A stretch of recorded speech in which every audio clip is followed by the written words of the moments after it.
Sir ಅವರ cinema ಯಾವ cinema ತುಂಬ ಅಂದರೆ ಒಂದು ಹಂತಕ್ಕೆ ಬಂದಾಗ ಅವರು ಸಮಾಧಾನ ಆದರು. ಓಕೆ ನಾನೇನೋ ಮಾಡಿದೆ ಅನ್ನೋಂಥ ಸಮಾಧಾನ ಆಗಿದ್ದು ಸರ್. ಈಗ ಮೆಜೆಸ್ಟಿಕ್ ಆಗಿರ್ಬೋದು, ಮುಂಚಿನ ದಿನಗಳಾಗಿರ್ಬೋದು, ಅದಾದ ನಂತರದ ದಿನಗಳು ಕೂಡ ಅಂದರೆ ಒಂದೇ ಸರಿ ಸಕ್ಸಸ್ ನೋಡಿದವರಲ್ಲ. ಅದನ್ನೆಲ್ಲ ಹೇಳೋದಾದರೆ ಸರ್ ನೀವು. ಮೆಜೆಸ್ಟಿಕ್ಕಿಂದನೂ ಅವರು ತೆಗೆದು ಕಲಾಶಿಪಳ್ಳಿಯಲ್ಲಿ ತುಂಬ ಅವ್ರಿಗೆ ಇದಾಯಿತು. ಒಂದು ಲೆವೆಲಿಗೆ ನಾವು ಕಮರ್ಷಿಯಲ್ ಇರೋ ಟಚ್ ಆದೀವಿ ಅನ್ನೋದು ಅಯ್ಯ ಟೈಮ್ ಮಾಡಿದ್ನ ಕಮರ್ಷಿಯಲ್ ನಾನೇ ಕಲಾಶಿಪಳ್ಳಿ ಕ್ಯಾಮ್ರಾಮನ್ ಆಗಿದ್ದಲ್ಲ ಆ ಟೈಮ್ ಒಂದು 25 ವೀಕ್ಸ್ ಹೋಯ್ತು ಪಿಕ್ಚರು. ಭಾಳ ಖುಷಿ ಅದು ಕಮರ್ಷಿಯಲ್ ಪಿಕ್ಚರು ಟಚ್ ಮಾಡಿದ್ವಿ ಅಂತ. ಅದು ಒಳ್ಳೆ ಸಿನಿಮಾ ಆಗಿತ್ತು. ಅಯ್ಯ ಚೆನ್ನಾಗಿ ಬಂತು. ಅಲ್ಲಿಂದ ಸ್ಟಾರ್ಟ್ ಆದ ಜರ್ನಿ ಅವ್ರು ಜಾಸ್ತಿ ರೈಸಿಂಗ್ ತುಂಬ ಜರ್ನಿ ಆಯಿತು. ಒಳ್ಳೆ ಸಿನಿಮಾ ಆಯಿತು. ಈಗ ಅವರ ಸಿನಿಮಾದ ಕಲೆಕ್ಷನ್ನು ಮತ್ತು ಅವ್ರ ಸಂಭಾವನೆ ಯಾವ ಹಂತದಲ್ಲಿ ತುಂಬ ಹೆಚ್ಚಾಗ್ತಾ ಹೋಯಿತು ಅಂತ ಸರ್ ನಿಮ್ಗೆ ಗೊತ್ತಿರಂಗೆ? ಯಾವತ್ತು ಬಿಸ್ನೆಸ್ ಜಾಸ್ತಿ ಆಯಿತು ಅವ್ರ ಬಿಸ್ನೆಸ್ ಆದಂಗೆಲ್ಲ ಇದಾಯಿತು ಹೊರತು ಅದಕ್ಕೆ ಮುಂಚೆ ಏನಾಗಿಲ್ಲ. ಅವ್ರ ಸಂಬಂಧ ನೋಡ್ಕೊಂಡು ಅಂದದ್ದು ಆ ಥರನೇ ಹೋಗ್ತಾಯಿತ್ತು. ಹೆಚ್ಚು ಕಮ್ಮಿ ಮಾಡ್ಕೊಂಡು ಹೋಗ್ತಾರೆ ಅವ್ರು. ಆರಂಭದ ಅವ್ರ ಸಂಭಾವನೆ ಎಷ್ಟಿತ್ತು ಸರ್?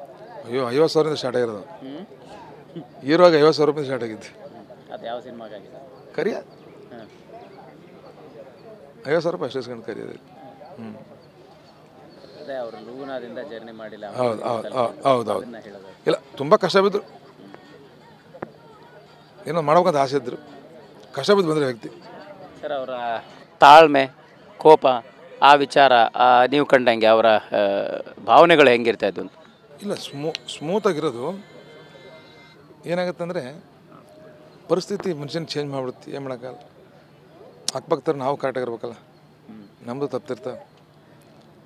ತಪ್ಪಿರುತ್ತೆ. ಸರ್ ಅವರ ಸಿನಿಮಾ ಯಾವ ಸಿನಿಮಾ ತುಂಬ ಅಂದರೆ ಒಂದು ಹಂತಕ್ಕೆ ಬಂದಾಗ ಅವರು ಸಮಾಧಾನ ಆದರು. ಓಕೆ ನಾನೇನೋ ಮಾಡಿದೆ ಅನ್ನೋಂಥ ಸಮಾಧಾನ ಆಗಿದ್ದು ಸರ್. ಈಗ ಮೆಜೆಸ್ಟಿಕ್ ಆಗಿರ್ಬೋದು, ಮುಂಚಿನ ದಿನಗಳಾಗಿರ್ಬೋದು, ಅದಾದ ನಂತರದ ದಿನಗಳು ಕೂಡ ಅಂದರೆ ಒಂದೇ ಸರಿ ಸಕ್ಸಸ್ ನೋಡಿದವರಲ್ಲ. ಅದನ್ನೆಲ್ಲ ಹೇಳೋದಾದರೆ ಸರ್ ನೀವು. ಮೆಜೆಸ್ಟಿಕ್ಕಿಂದನೂ ಅವರು ತೆಗೆದು ಕಲಾಶಿಪಳ್ಳಿಯಲ್ಲಿ ತುಂಬ ಅವ್ರಿಗೆ ಇದಾಯಿತು. ಒಂದು ಲೆವೆಲಿಗೆ ನಾವು ಕಮರ್ಷಿಯಲ್ ಇರೋ ಟಚ್ ಆದೀವಿ ಅನ್ನೋದು ಅಯ್ಯ ಟೈಮ್ ಮಾಡಿದ್ನ ಕಮರ್ಷಿಯಲ್ ನಾನೇ ಕಲಾಶಿಪಳ್ಳಿ ಕ್ಯಾಮ್ರಾಮನ್ ಆಗಿದ್ದಲ್ಲ ಆ ಟೈಮ್ ಒಂದು 25 ವೀಕ್ಸ್ ಹೋಯ್ತು ಪಿಕ್ಚರು. ಭಾಳ ಖುಷಿ ಅದು ಕಮರ್ಷಿಯಲ್ ಪಿಕ್ಚರು ಟಚ್ ಮಾಡಿದ್ವಿ ಅಂತ. ಅದು ಒಳ್ಳೆ ಸಿನಿಮಾ ಆಗಿತ್ತು. ಅಯ್ಯ ಚೆನ್ನಾಗಿ ಬಂತು. ಅಲ್ಲಿಂದ ಸ್ಟಾರ್ಟ್ ಆದ ಜರ್ನಿ ಅವ್ರು ಜಾಸ್ತಿ ರೈಸಿಂಗ್ ತುಂಬ ಜರ್ನಿ ಆಯಿತು. ಒಳ್ಳೆ ಸಿನಿಮಾ ಆಯಿತು. ಈಗ ಅವರ ಸಿನಿಮಾದ ಕಲೆಕ್ಷನ್ನು ಮತ್ತು ಅವ್ರ ಸಂಭಾವನೆ ಯಾವ ಹಂತದಲ್ಲಿ ತುಂಬ ಹೆಚ್ಚಾಗ್ತಾ ಹೋಯಿತು ಅಂತ ಸರ್ ನಿಮ್ಗೆ ಗೊತ್ತಿರಂಗೆ? ಯಾವತ್ತು ಬಿಸ್ನೆಸ್ ಜಾಸ್ತಿ ಆಯಿತು ಅವ್ರ ಬಿಸ್ನೆಸ್ ಆದಂಗೆಲ್ಲ ಇದಾಯಿತು ಹೊರತು ಅದಕ್ಕೆ ಮುಂಚೆ ಏನಾಗಿಲ್ಲ. ಅವ್ರ ಸಂಬಂಧ ನೋಡ್ಕೊಂಡು ಅಂದದ್ದು ಆ ಥರನೇ ಹೋಗ್ತಾಯಿತ್ತು. ಹೆಚ್ಚು ಕಮ್ಮಿ ಮಾಡ್ಕೊಂಡು ಹೋಗ್ತಾರೆ ಅವ್ರು. ಆರಂಭದ ಅವ್ರ ಸಂಭಾವನೆ ಎಷ್ಟಿತ್ತು ಸರ್? ಅಯ್ಯೋ 50,000ರಿಂದ ಸ್ಟಾರ್ಟ್ ಆಗಿರೋದು. ಹೀರೋಗೆ 50,000 ರೂಪಾಯಿ ಸ್ಟಾರ್ಟ್ ಆಗಿದ್ದು. ಅದು ಯಾವ ಸಿನಿಮಾಗಾಗಿದೆ? ಕರಿಯ 50,000 ರೂಪಾಯಿ ಅಷ್ಟು ಇಸ್ಕೊಂಡು ಕರಿಯೋದು. ಅದೇ ಅವರು ಲೂನಾದಿಂದ ಜರ್ನಿ ಮಾಡಿಲ್ಲ. ಹೌದು ಹೌದು ಹೌದು ಹೌದು. ಇಲ್ಲ ತುಂಬ ಕಷ್ಟ ಬಿದ್ದರು. ಏನೋ ಮಾಡ್ಬೇಕಂತ ಆಸೆ ಇದ್ದರು.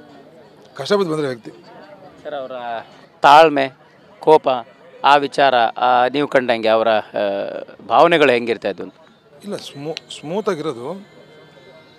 ಏನಾಗುತ್ತೆ ಅಂದರೆ ಪರಿಸ್ಥಿತಿ ಮನುಷ್ಯನ ಚೇಂಜ್ ಮಾಡಿಬಿಡುತ್ತೆ. ಏನು ಮಾಡೋಕ್ಕಲ್ಲ. ಅಕ್ಕಪಕ್ಕದ ನಾವು ಕರೆಕ್ಟಾಗಿರ್ಬೇಕಲ್ಲ. ನಮ್ಮದು ತಪ್ಪಿರುತ್ತೆ.